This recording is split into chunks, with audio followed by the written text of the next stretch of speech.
कमाल की बात कही है कि आवाज ऊंची हो तो कुछ लोग सुनते हैं, लेकिन अगर बात ऊंची हो तो बहुत सारे लोग सुनते हैं।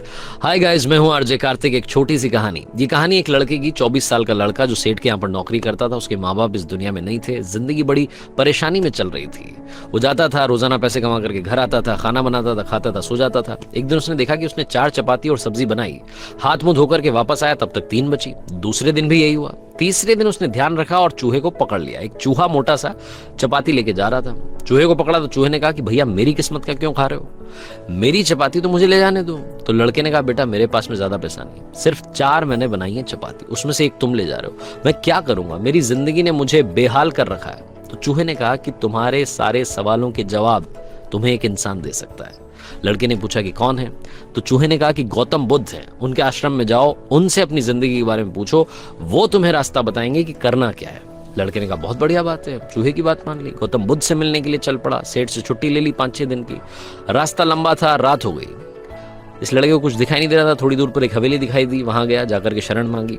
हवेली की मालकिन ने पूछा कि बेटा कहाँ जा रहे हो। तो लड़के ने कहा कि गौतम बुद्ध के आश्रम जा रहा हूं, उनसे मिलने के लिए।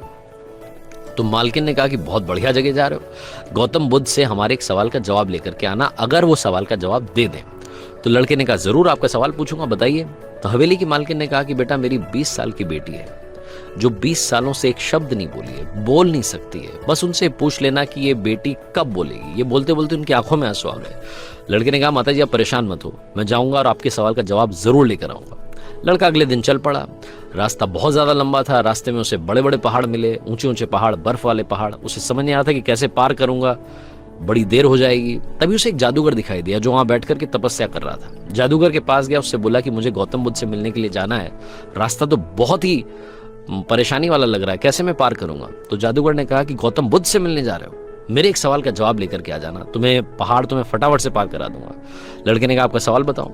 तो जादूगर ने कहा कि 1000 सालों से यहाँ पर इसी पहाड़ पर तपस्या कर रहा हूँ स्वर्ग जाने के लिए, मुझे समझ नहीं आ रहा कि स्वर्ग कब जाऊंगा। तो लड़के ने कहा ठीक है, आपके सवाल का जवाब लेकर के आते हैं। जादूगर ने छड़ी घुमाई, लड़के को पहाड़ पार करा दिया। मैदानी इलाका आ गया। वहां पर एक बड़ी सी नदी थी। लड़के के सामने फिर से समस्या थी कि अब ये नदी कैसे पार करें।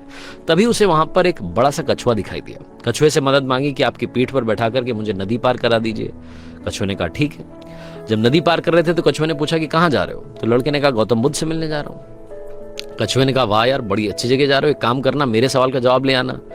तो लड़के ने कहा कि आपका भी सवाल बताइए। तो कछुए ने अपना सवाल बताया कि मैं बड़े टाइम से 500 सालों से इसी नदी में हूं और ड्रैगन बनने की कोशिश कर रहा हूं, ड्रैगन कब बनूंगा ये बस पूछ करके आ जाना। लड़के ने कहा ठीक है। लड़का पहुंचा आश्रम में, गौतम बुद्ध के पास। प्रवचन चल रहा था, प्रवचन खत्म हुआ। गौतम बुद्ध ने कहा कि हर कोई मुझसे सवाल पूछ सकता है, लेकिन सिर्फ 3 सवालों के जवाब दिए जाएंगे। अब लड़के के सामने समस्या थी कि किसके सवाल को ड्रॉप करें, किसका सवाल छोड़ें और किसका पूछें। लड़के ने सोचना शुरू किया। सबसे पहले हवेली की मालकिन नजर में आई, ध्यान में आई। तो उसे लगा कि वो तो अपनी बेटी का इलाज कराना चाह रही है, उनकी बेटी बोल नहीं रही है, उनकी आंखों में आंसू थे, उनका सवाल पूछना जरूरी है। दूसरी जो तस्वीर उसके दिमाग में आई, नजर में आई, वो आई जादूगर की। जादूगर 1000 साल से वहां तपस्या कर रहा है बर्फ के पहाड़ में। तीसरी तस्वीर आई कछुए की, जो 500 साल से नदी में ड्रैगन बनना चाह रहा है। फिर लड़के को अपनी तस्वीर नजर आई, जो सेठ के यहाँ पर एक लड़का नौकरी कर रहा है। लड़के ने सोचा कि मैं तो नौकरी कर ही रहा हूँ, खाना खा ही रहा हूँ, ठीक चल ही रहा है, थोड़ी और मेहनत करूंगा, कुछ बदलूंगा। इन 3 लोगों की जिंदगी में बदलाव लाना जरूरी है, इन 3 के सवाल पूछने जरूरी है। लड़के ने गौतम बुद्ध से तीनों के सवाल पूछे।